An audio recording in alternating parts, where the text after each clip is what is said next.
नमस्कार दोस्तों। क्या ये कंपनी आने वाले समय में अच्छा रिटर्न दे सकती है? क्या कंपनी नुकसान में तो नहीं चल रही?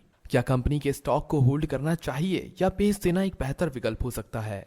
इन सवालों के जवाब के लिए हमें कंपनी के नीचे दिए गए 5 फैक्टर्स की जांच करनी होगी। Number 1, returns history. Number 2, financial report. Number 3, एसेस report. Number 4, dividend history. Number 5, shareholding pattern. अगले 3 से 4 मिनट की इस वीडियो को बैकग्राउंड म्यूजिक के साथ ध्यान से देखो, फिर आप खुद समझ सकेंगे कि कंपनी में कितनी मात्रा में और कितने समय के लिए शेयर को होल्ड करना एक बेहतर विकल्प हो सकता है। यह कंपनी की प्रोफाइल है जिसमें कंपनी की मार्केट कैप वैल्यू और अन्य चीजों को दर्शाया गया है। कंपनी के स्टॉक की वैल्यू में होने वाले बदलाव को ग्राफ के माध्यम से देख सकते हैं और इससे अंदाजा लगाया जा सकता है कि कंपनी के स्टॉक वैल्यू में कितना फेरफार हुआ है। अब यहाँ पर कंपनी ने पिछले 1 साल में, पिछले 5 सालों में और शुरुआत से अभी तक कितना रिटर्न्स दिया है वह दर्शाया गया है।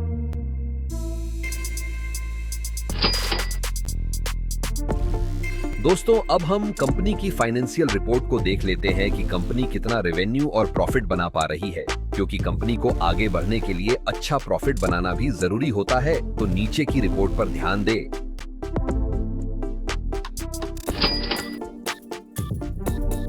नीचे कंपनी की ईपीएस यानी अर्निंग्स पर शेयर की रिपोर्ट दी गई है, जो कि अगर लगातार बढ़ रही है तो अच्छा माना जाता है, तो इसका अवलोकन करें।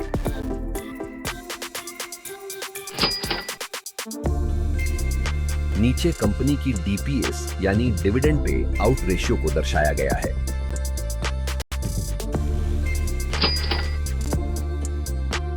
नीचे कंपनी की एसेट्स रिपोर्ट यानी कंपनी की संपत्ति की कीमत में होने वाले बदलाव को दर्शाया गया है, जिससे हम यह समझेंगे कि कंपनी समय के साथ अपनी संपत्ति को बढ़ा रही है या कम कर रही है।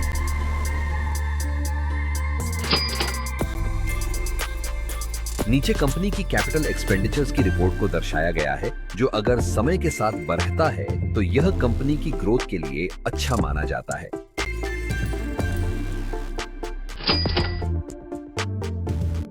नीचे कंपनी की फ्री कैश फ्लो की रिपोर्ट को दर्शाया गया है।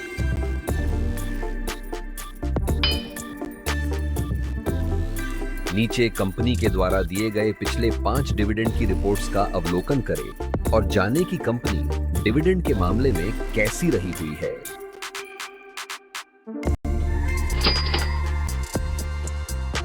अब हम कंपनी पर रहे हुए उधार या कर्ज को देखेंगे, जो कि नीचे दर्शाया गया है।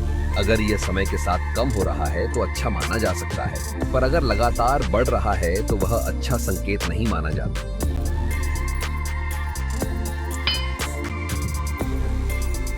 नीचे कंपनी के पास रहे हुए स्टॉक की मात्रा को देखा जा सकते हैं और उसके साथ साथ यह भी देखना जरूरी है कि कहीं कंपनी ने अपने स्टॉक को गिरवी तो नहीं रखा हुआ। अगर रखा भी है तो कितनी मात्रा में रखा गया है। कंपनी में म्यूचुअल फंड्स के द्वारा की गई होल्डिंग को नीचे दर्शाया गया है। कंपनी में अदर डोमेस्टिक इंस्टीट्यूशंस के द्वारा की गई होल्डिंग को नीचे दर्शाया गया है।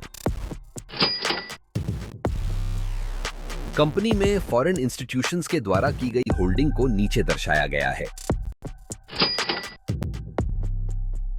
कंपनी में रिटेल और अन्य के द्वारा की गई होल्डिंग को नीचे दर्शाया गया है। पिछली रिपोर्ट्स के अनुसार कंपनी में बड़े इन्वेस्टर्स कितनी मात्रा में रहे हुए हैं, उसके हिसाब से यहां हम रेटिंग देंगे। क्योंकि अगर कंपनी में ज्यादा मात्रा में बड़े इन्वेस्टर्स रहे हुए हैं तो वह एक अच्छा संकेत माना जाता है, और अगर न के बराबर ही रहे हुए हैं तो वह एक अच्छा संकेत नहीं माना जाता।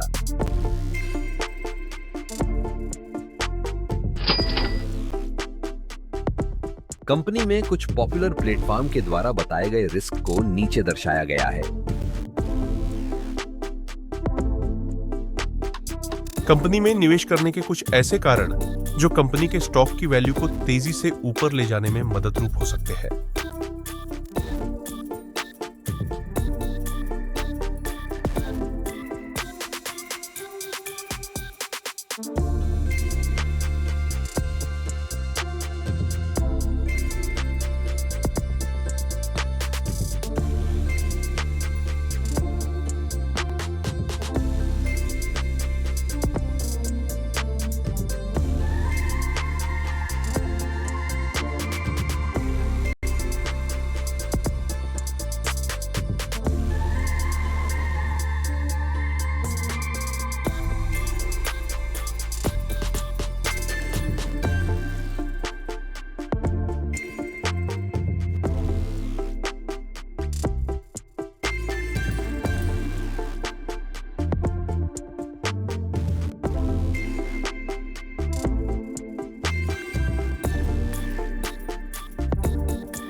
अब हम कंपनी में निवेश करने के कुछ नुकसान और रिस्क को देखते हैं।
दोस्तों, स्टॉक से जुड़ी नई जानकारी के लिए चैनल को सब्सक्राइब करें और आप कौन से स्टॉक पर वीडियो देखना चाहते हैं हमें कमेंट करें।